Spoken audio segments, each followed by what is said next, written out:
Shalom saudara, saya ingin melanjutkan daripada pembahasan firman Tuhan kita yang kemarin tentang pengharapan.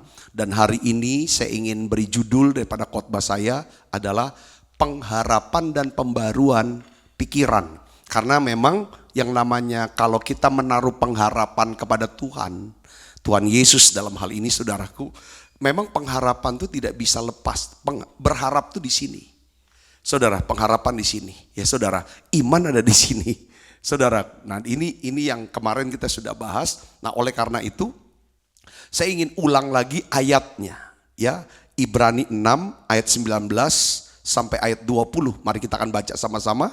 Ibrani 6 ayat 19 sampai 20. Demikian firman Tuhan, itu ayat yang kemarin kita bahas untuk ini kan. Kita baca 1, 2, 3. Pengharapan itu adalah sauh yang kuat dan aman bagi jiwa kita, yang telah dilabuhkan sampai ke balik tabir, di mana Yesus telah masuk sebagai perintis bagi kita. Ketika ia menurut peraturan Melkisedek menjadi imam besar sampai selama-lamanya. Jadi Alkitab mengatakan bahwa pengharapan itu adalah sauh yang kuat. Saudara, dan aman bagi jiwa kita yang telah dilabuhkan sampai ke belakang tabir. Dalam hari ini adalah saudaraku hadirat Tuhan, saudaraku, tempat di mana Tuhan datang sana. Nah hari ini saudaraku yang spiritus, saya ingin bagikan satu hal begini. Saat kita menaruh pengharapan kepada Tuhan, saudara ya, karena kalau hidup gak ada pengharapan, saudara, hidup kita itu seperti orang kapal yang tidak ada apa? Sauh, gak ada jangkar. Saudaraku ya kan? Nah, jadi pengharapan itu adalah jangkar atau sauh buat jiwa kita. Kenapa orang suka mengalami, orang Kristen masih suka mengalami stres? Kita bisa stres, depresi, tergoncang, khawatir, takutnya minta ampun. Saudara, kenapa saudaraku? Karena ini jangkarnya ini gak kuat. Saudaraku, jangkarnya bahkan berapa ada terombang ambing dan hanyut. Bahkan berapa tenggelam. Saudaraku, hari ini kita harus ya kan ambil keputusan. Kita mau menaruh pengharapan kita kepada Tuhan Yesus. Nah sekarang orang yang menaruh pengharapan kepada Tuhan Yesus, dia harus apa? Menyelaraskan pikirannya dengan apa? Janji firman Tuhan. Jadi makanya karena pengharapan itu ada di pikiran, maka pikiran kita ini harus diisi terus menerus. Kalau Yosua 1 ayat 8 katakan siang dan malam diisinya. Caranya mengisi pikiran dengan firman, terus memperkatakan. Tuhan katakan jangan kamu lupa memperkatakan kitab Taurat ini, yaitu firman Tuhan. Ya kan? Jangan lupa perkatakan tuh, tapi renungkanlah itu, bukan cuma diperkatakan tapi direnungkan, dipikirkan, dinyanyikan, didoakan, dibicarakan supaya kamu bisa bertindak hati-hati. Ya kan? Tidak nyimpang kanan kiri, bertindak dari hati. Terus Tuhan bilang apa? Kalau saudara dan saya, ya kan, mengisi pikiran dengan apa? Firman Tuhan. Maka Tuhan akan buat apa kita? Perjalanan kita berhasil dan beruntung. Yang percaya katakan amin. Nah, perhatikan saudaraku. Pikiran, ya kan, yang menyebabkan kita menjadi khawatir, saudara, itu bisa melenyapkan yang namanya pengharapan kita kepada Tuhan. Kalau di dalam pikiran masih ada punya pengharapan akan janji Tuhan, akan firman Tuhan, saudara dan saya akan hidupnya penuh dengan apa? Damai sejahtera dan sukacita. Tetapi kalau pikiran, ya kan, pikiran-pikiran yang menyebabkan kita khawatir, takut, kita pikirkan terus sesuatu yang buat khawatir itu sesuatu yang mengancam kita. Saudaraku ya kan, kita ancam, kita pikirin terus. Itu bisa melenyapkan. Makanya itulah sebabnya Tuhan berkata, saudaraku, ya kan, janganlah hendaknya kamu apa? Khawatir. Kalau kamu kuat, ya kan, kalau kamu khawatir, nyatakanlah dalam segala hal keinginanmu kepada Allah dalam doa dan permohonan dengan ucapan syukur. Jadi damai sejahtera Allah yang melampaui segala akal akan memelihara hati dan pikiran dalam Kristus Yesus. Saudara, tadi waktu kita nyembah dalam hadirat Tuhan, itu tiba-tiba tuh Roh Kudus seperti memberikan kepada saya tuh satu kesan di dalam pikiran saya, di hati dan pikiran. Saudaraku, yaitu apa? Suruh nyanyi, curahkanlah kuasa-Mu Tuhan, mujizat terjadi di tempat ini. Nah, perhatikan di sini saudaraku. Beberapa di antara saudara yang pernah mendoakan sesuatu, entah mendoakan untuk kesembuhan, mendoakan untuk keuangan, mendoakan untuk anak-anaknya, keselamatan anak-anaknya, keselamatan keluarga. Apapun yang jadi pokok doa saudara, yang saudara sudah doakan, saudara sudah bawa itu ke Tuhan, saudara sudah perkatakan janji firman Tuhan, saudara terus pikirkan ini. Tuhan bilang, tadi ya, Tuhan bilang, saya lihat saudara itu seperti kayak ada kado-kado yang turun. Tuhan bilang ambil itu. Ambil itu.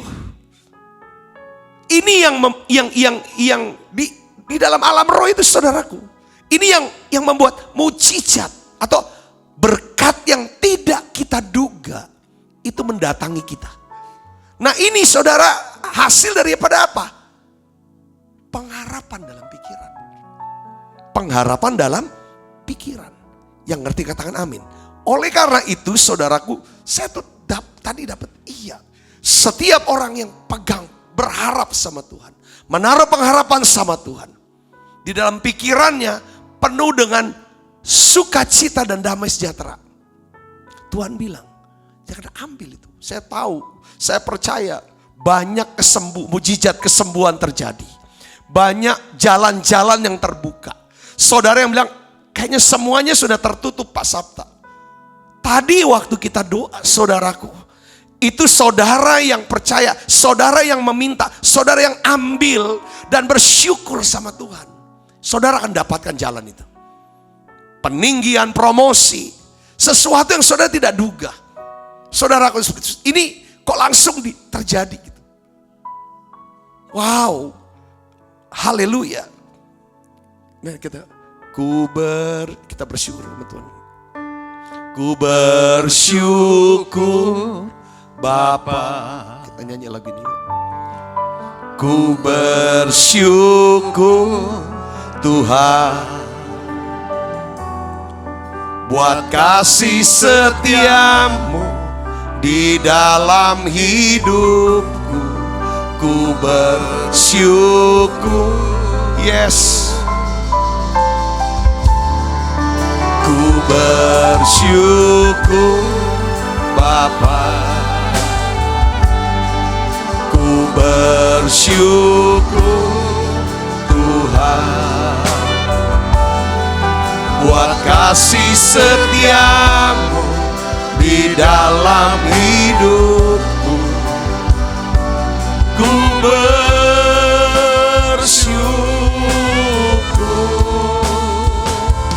Tuhan. Jadi saudaraku yang Yesus, yang kejadian yang kayak tadi itu, pengalaman yang tadi yang kita alami, yang saya tadi sampaikan, ini bukan kejadian yang sekali. Saya tuh ngalamin tuh, ngeliat tuh berkali-kali. Bukan cuman saya tapi banyak. Dan memang terjadi sesuatu yang ajaib saudaraku. Dan saudara harus tahu kenapa kok saya katakan gini. Orang yang berharap sama Tuhan, dia harus selaraskan pikirannya dengan firman, dengan janji Tuhan.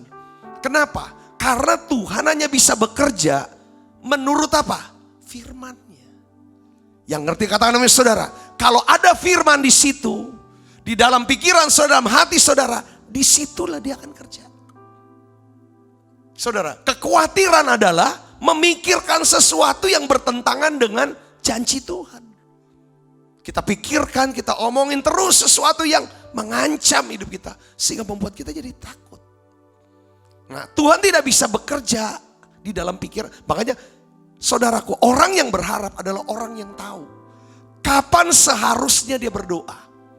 Pada waktu dia khawatir, diserang dengan kekhawatiran, diserang dengan ketakutan, pada saat itulah dia berdoa. Dia datang pada Tuhan. Dia ngomong, dia nyatakan, Tuhan aku takut, aku khawatir. Beri aku Tuhan damai sejahtera-Mu. Karena aku percaya di saat ada damai sejahtera, maka disitulah mukjizat akan terjadi. Kuasa Allah akan bekerja dalam hidup saya. Lalu saudara bisa ucapkan, terima kasih Tuhan untuk damai sejahtera-Mu. Terima kasih Tuhan untuk kesembuhan atas sakit penyakit saya sekarang. Terima kasih Tuhan Kau sudah cukupi segala kebutuhanku. Ucapkan syukur dan terima kasih Tuhan. Kalau saudara berdoa untuk keselamatan keluarga, ucapkan terima kasih Tuhan untuk keselamatan. Tadi saudara sebelum ke gereja, saya sempat melihat satu tayangan video seorang hamba Tuhan, saudaraku, yang suka mendoakan orang-orang yang ada di jalanan. Saudara, ini orang Amerika, saudara, ya kan? Ya kan, saudara mungkin pernah lihat orang yang pakai rambutnya gimbal gitu, namanya Todd, apa lupa saya tuh. Jadi doanya tuh unik, saudaraku. Tiba-tiba tuh ada orang, dia lihat, dia tuh gak kenal sama orang itu, sementara di dalam di antrian kayak McDonald atau apa. Kayaknya orang Asia, orang Amerika keturunan Asia sih, kayak keturunan Jepang kalau nggak salah, saudaraku. Dia bilang gini, kamu tuh tuli di kuping kanan. Kuping tangan, cuman kuping kiri sedikit sekali kamu bisa dengar. Tapi yang kanan kamu tuli total. Roh Kudus kasih tahu saya untuk saya doa untuk kamu. Saudaraku, mau gak saya doakan? Dia bilang, iya saya mau. Karena dia bisa dengar yang ini. Karena dia doakan. Dia doanya apa saudara? Dia ucap syukur sama Tuhan Yesus. Terima kasih Tuhan Yesus untuk kesembuhan kuping kanannya. Terima kasih Tuhan. Lalu dia peluk saudara orang itu. Apa yang terjadi? Si pendeta ini dia jarinya dicetik-cetik di telinga kanannya. Langsung saudara, dia nangis. Terus dia peluk pendeta itu saudara, hamba Tuhan ini. Dia peluk, dia nangis. Dia bilang dari sejak tahun 92, aku udah bisa denger ini karena penyakit. Ya kan cuma denger sedikit. Tapi hari ini jelas kiri dan kanan dia peluk. Jadi doa apa saudara? Ucap syukur. Nah, kemarin kita bahas orang yang berharap sama Tuhan adalah orang yang bisa melihat kebaikan Tuhan. Yang ngerti kata namanya saudara? Di masa depan. Ya kan? Dia bisa lihat kebaikan Tuhan di masa depan. Pada waktu dia melangkah, maka dia bisa mengalami kebaikan Tuhan. Kita bisa kasih contoh, saya kasih contoh kemarin pasti kan kasih apa? Abraham. Saudara, karena iman tidak bisa dilepaskan dari pengharapan. Kita bisa ngomong, aku punya iman, kita juga harus ngomong, aku punya pengharapan. Orang yang punya pengharapan, dia bisa berpikir. Saudara, selaras dengan firman Tuhan. Yang ngerti kata mereka, firman Tuhan adalah pikiran Allah. Itulah pikirannya Tuhan. Kita lihat sini saudaraku, ya kan waktu di dalam Ibrani pasal 6. Yuk kita kembali kepada yang kemarin punya ayat saudara. Kita lihat Ibrani pasal 6, Ibrani 11 saudaraku maksud saya. Ya, Ibrani 11 ayat 17 sampai 19. Mari kita akan baca sama-sama. Saya mau ulang lagi. Ini bicara tentang saudara, kalau kita berharap, yang harus kita jagain itu adalah pikiran ini harus selaras dengan firman Tuhan. Dimana kalau pikiran kita selaras dengan firman Tuhan, yaitu tandanya apa Pak? Damai sejahtera Kristus yang melampaui segala akal memelihara hati dan pikiran kita di dalam Kristus Yesus. Katakan amin saudara. Nah, ini ayatnya. Nah, kita lihat Ibrani 11 ayat 17. Mari kita baca sama-sama. Yuk, 1, 2, 3. Karena iman, maka Abraham tatkala ia dicobai mempersembahkan Ishak. Ia yang telah menerima janji itu rela mempersembahkan anaknya yang tunggal, walaupun kepadanya telah dikatakan keturunan yang berasal dari Ishaklah yang akan disebut keturunanmu. Ayat 19, perhatikan di sini. Karena ia berpikir, saat dia berpikir, apa saudara? Apa pikirannya? Saudara, bahwa Allah berkuasa membangkitkan orang-orang. Dia berpikir bahwa Allah berkuasa. Ini kan benar setara dengan firman. Ayub pun melihat bahwa penebusku akan bangkit. Dia lihat ada satu kebangkitan. Sebenarnya antara Abraham dan Ayub ini sama. Waktu dia berpikir bahwa Allah berkuasa membangkitkan orang-orang, dia sedang melihat apa? Golgota.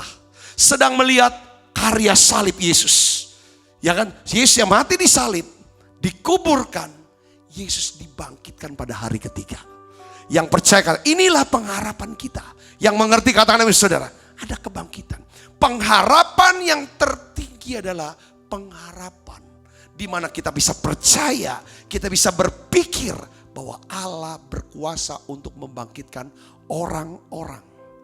Sekalipun dari antara orang mati. Dari sana ia seakan-akan telah menerima kembali. Sebelum dia bunuh Ishak anaknya, dia sudah melihat bahwa Ishak yang dia bunuh dan mati, Ishak akan dibangkitkan kembali oleh Allah. Dia melihat ada kuasa kebangkitan. Yang mengerti katakan amin saudara. Jadi artinya apa di sini? Kembali saudaraku. Orang yang berharap adalah orang yang selalu menyelaraskan pikirannya dengan firman Tuhan. Satu selalu, apa sih yang paling gampang nyelarasan gini? Jangan ada pikiran, penuhi pikiran kita dengan apa? Kasih. Kasih kepada Tuhan, kasih kepada sesama. Seringkali kita diserang dengan pikiran apa? Pikiran benci. Bukan cuma khawatir, tapi benci, marah. Nah, ketika kita punya pikiran yang gak selaras dengan firman, pada saat itulah saudara dan saya harus datang kepada Tuhan. Dan akui itu semua, lalu minta damai sejahtera. Yang mengerti katakan amin. Pengharapan itu timbul saudara, sejalan dengan pengetahuan kita. Akan apa? Firman Tuhan. Saudara dan saya bisa berharap kepada Tuhan kalau kita punya pengetahuan akan firman Tuhan. Saudara tidak akan pernah bisa berharap kepada Tuhan sampai saudara mengetahui ayat-ayat firman Tuhan. Cerita-cerita dalam Alkitab yang dimana Tuhan menolong si A, melakukan perkara kepada si B, dia tolong. Saudara bisa berkata, kalau tuh firman Tuhan omong begini, dia pernah lakukan ini, dia juga akan lakukan untuk saya. Itu dasarnya. Yang mengerti katakan amin. Jadi pengharapan kita itu timbul sejalan dengan pengetahuan akan firman Tuhan. Dan apa saudara? Pengalaman iman kita di masa lalu. Kalau saudara dan saya bisa ingat pengalaman iman kita di masa lalu. Kita bisa ingat kebaikan Tuhan di masa lalu. Kita bisa ada hari ini. Itu karena kasih dan karunia Tuhan. Kita bisa ada hari ini sebagaimana kita ada. Itu semata-mata karena kebaikan Tuhan. Kalau kita bisa lihat seperti ini, saya percaya saudara dan saya bisa berharap kepada Tuhan sekarang untuk menerima sesuatu di masa depan. Yang mengerti katakan amin saudaraku. Jadi kalau saudara sudah berdoa dan mengharapkan Tuhan memulihkan kondisi keuangan saudara. Saudara sudah berdoa, saudara sudah bekerja, sudah mengusahakan untuk memulihkan keadaan keuangan saudara. Saudara harus memikirkan pikiran-pikiran yang menjelaskan dan meyakinkan diri saudara bahwa pemulihan keuangan, terobosan keuangan, mujizat keuangan adalah sesuatu yang mungkin. Katakan amin saudara. Kalau tidak mungkin di pihak kita, tidak mungkin dari pihak kita, saudara harus melihat, saudara, kemungkinan dari pihak Tuhan.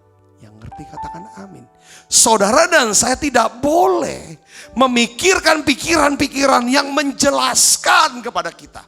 Supaya kita menjelaskan diri kita. Bahwa keadaan keuangan akan semakin buruk. Gini. Saudara, tidak boleh menjelaskan kepada pikiran kita. Bahwa hidup saudara makin susah. Saudara akan makin menderita. Dan tidak ada pertolongan lagi, gak ada harapan lagi. Berhenti berpikir seperti itu. Kalau saudara mau dikenal sebagai orang yang beriman dan punya pengharapan kepada Tuhan. Saudara justru sebaliknya, ya, harus memikirkan dan bisa memperkatakan firman Tuhan ini. Sebab bagi Allah tidak ada yang mustahil.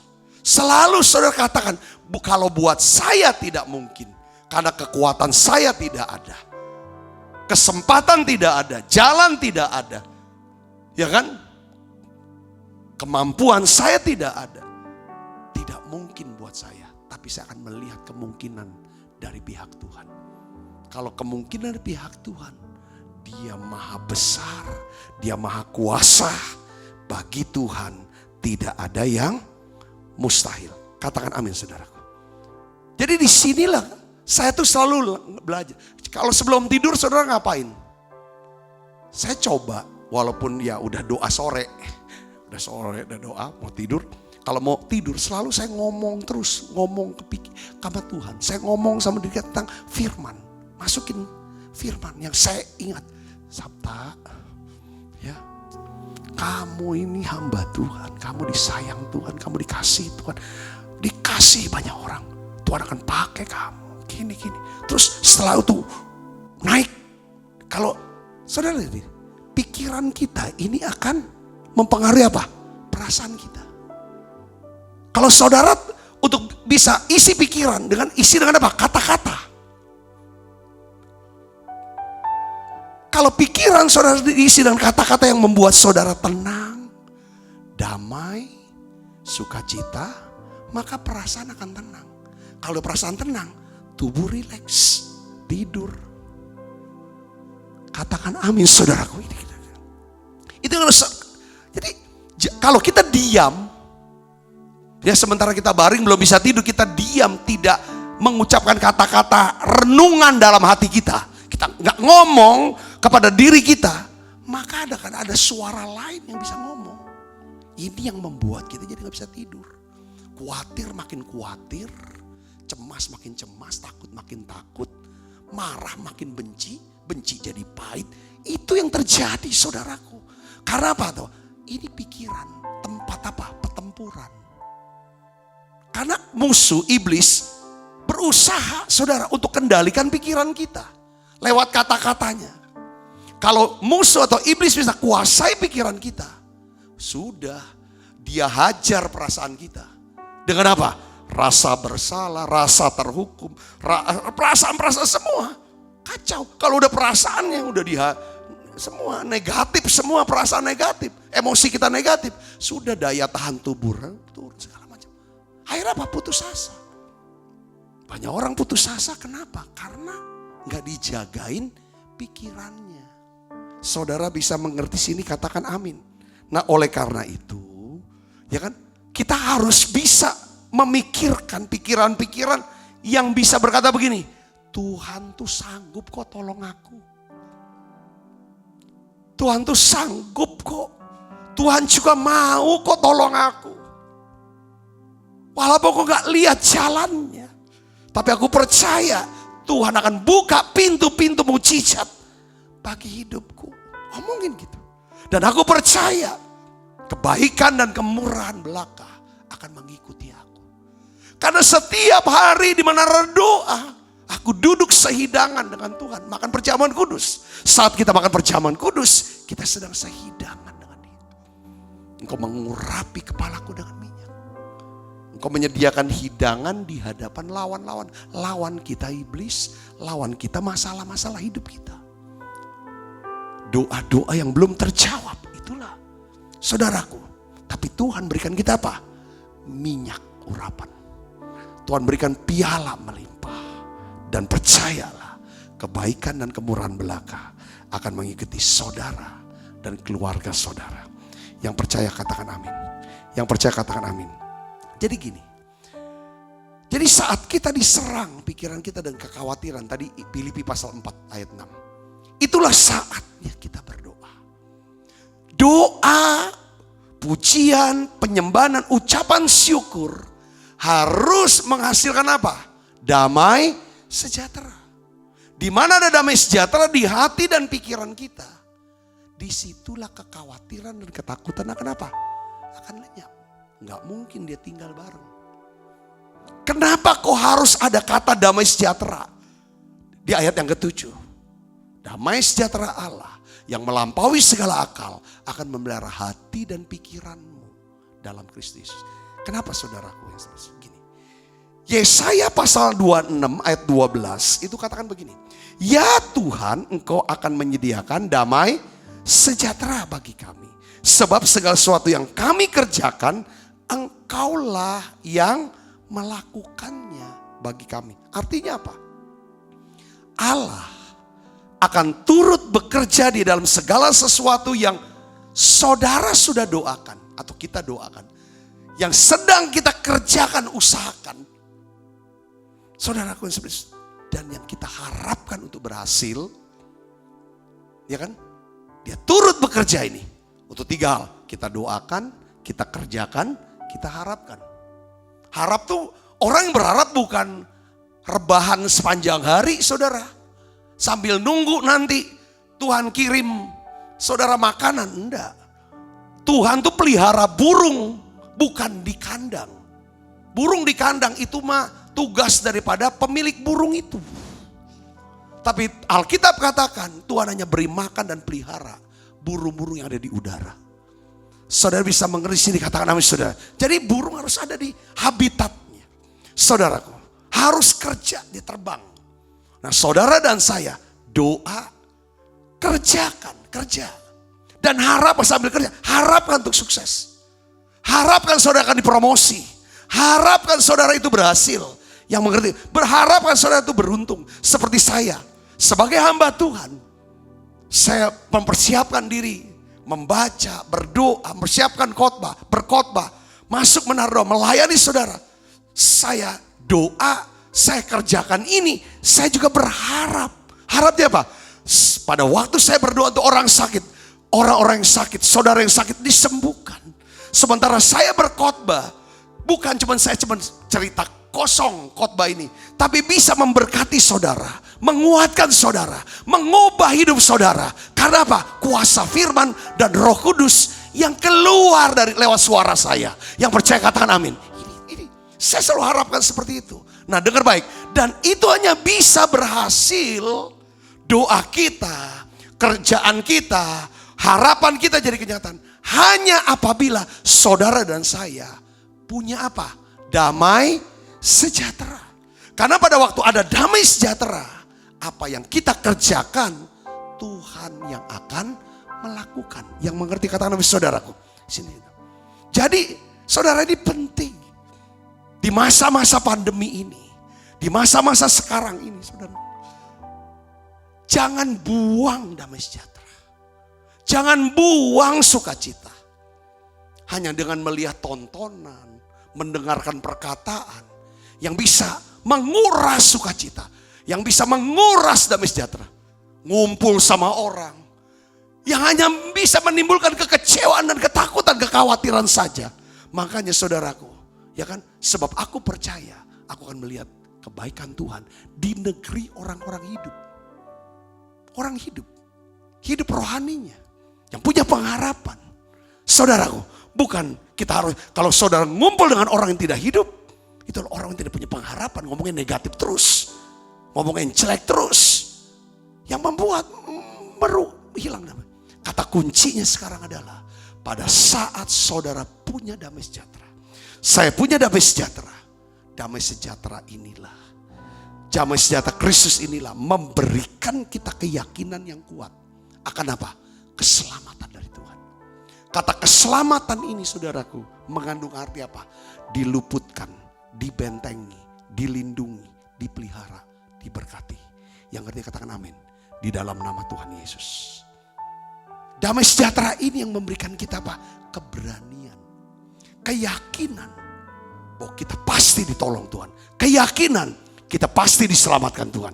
Yang ngerti kan? Damai sejahtera ini. Kalau tidak ada damai sejahtera, tidak ada keyakinan yang kuat. Tuhan tolong enggak ya? Nah, itu penting. Makanya janganlah hendaknya kamu khawatir tentang apapun juga. Tapi nyatakan itu kepada Allah dalam doa dan permohonan dengan ucapan syukur. Damai sejahtera Allah. Ada kata damai sejahtera. Jadi doa, permohonan, ucapan harus menghasilkan damai sejahtera. Kalau ada damai sejahtera, apapun yang saudara kerjakan, Tuhan akan melakukannya, menyelesaikan apa yang tidak bisa saudara kerjakan. Katakan amin saudara. Yang kedua, damai sejahtera ini yang memberikan kita satu keyakinan yang kuat. Tuhan pasti tolong kita. Yang ngerti katakan amin saudaraku. Dan juga damai sejahtera ini yang membuat kita bisa percaya dan mau melakukan apa yang menjadi perintah Tuhan. Kita gak takut, gak ragu dengan resikonya itu gimana. Nah terakhir saudara sebelum saya tutup. Kenapa kok pentingnya ini damai sejahtera? Ini dalam pengharapan. Pengharapan kita akan menjadi kenyataan. Pengharapan yang kita harapkan. Pengharapan yang tidak akan pernah mengecewakan. Kenapa saudaraku? Karena pengharapan kita kepada Allah itu ditandai dengan apa? Damai sejahtera. Di dalam Zakaria 8 ayat 11 sampai 12 saudara. Pada waktu itu Israel, saudara, mengalami yang namanya krisis. Saudara, krisis ekonomi lah. Krisis segala hal aspek. Saudaraku, karena Israel sudah jauh dari Tuhan. Zakaria 8 ayat 11, 12. Ini ada janji Tuhan. Ketika Tuhan mau memulihkan keadaan Israel. Begitu. Ketika Tuhan mau memulihkan keadaan saudara. Keadaan kita. Hal pertama yang dia mau lakukan supaya dia bisa bekerja adalah dia tabur namanya apa? Damai sejahtera. Yang ngerti kata namanya saudara? Kalau orang mau ditolong Tuhan, kalau kita mau ditolong Tuhan, mau diberkati oleh Tuhan, bukan cuma kita, keluarga kita, seluruh Tuhan. Satu hal yang paling penting, saudara dan saya harus hidup dalam apa? Damai sejahtera. Zakaria 8 kata ini, ayat 11. Tetapi sekarang aku tidak lagi seperti waktu dahulu terhadap sisa-sisa bangsa ini. Demikianlah firman Tuhan semesta alam. Melainkan aku akan apa? Menabur damai sejahtera. Dia tabur damai sejahtera. Dia berikan damai sejahtera. Maka pohon anggur akan memberikan buahnya. Baru pohon anggur memberikan buahnya. Dan tanah akan memberikan hasilnya. Langit akan memberi air embunnya. Aku akan memberi semuanya itu kepada sisa-sisa bangsa ini menjadi miliknya. Katakan amin. Mungkin saudara hari ini sakit ya. Saudara sudah dengar berita-berita penyakit ini. Wah ini akan begini-begini. Ngeri. Sehingga saudara khawatir. Saudara begitu takut karena penyakit ini. Perhatikan saudaraku. Kalau saudara mengharapkan Tuhan menyembuhkan penyakit saudara. Kalau saudara sudah berdoa. Atau minta doa. Gini ya saudara. Minta didoakan tuh tidak menjamin Tuhan akan menyembuhkan kita. Kalau kita tidak berdoa. Saudara terus berdoa. Jadi kita senang doakan saudara. Tetapi kalau saudara mau berdoa juga sendiri. Kita sepakat berdoa sama-sama. Saya yakin mukjizat itu bisa terjadi. Kenapa? Waktu saudara berdoa hal pertama. Bukan kesembuhannya saudara minta. Minta damai sejahteranya ini. Katakan amin saudaraku. Ketika ada damai sejahtera Roh Kudus bekerja. Dia hidupi firman-firman yang saudara pernah dengar. Firman Tuhan yang dihidupi oleh Roh Kudus. Dengar baik saudara. Firman itu berubah menjadi apa? Dari pengharapan menjadi iman. Dari iman mukjizat itu terjadi. Kalau hidupnya selalu ngomong terus negatif terus. Wah penyakit ini. Tuhan gak bisa buat.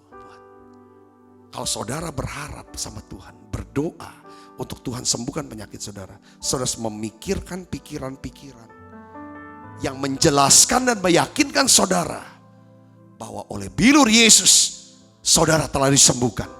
Katakan, sekalipun menurut catatan medis dari dokter, wah ini gak mungkin. Gejala-gejalanya jangan diomongin terus gejalanya. Wah ini sakit ini.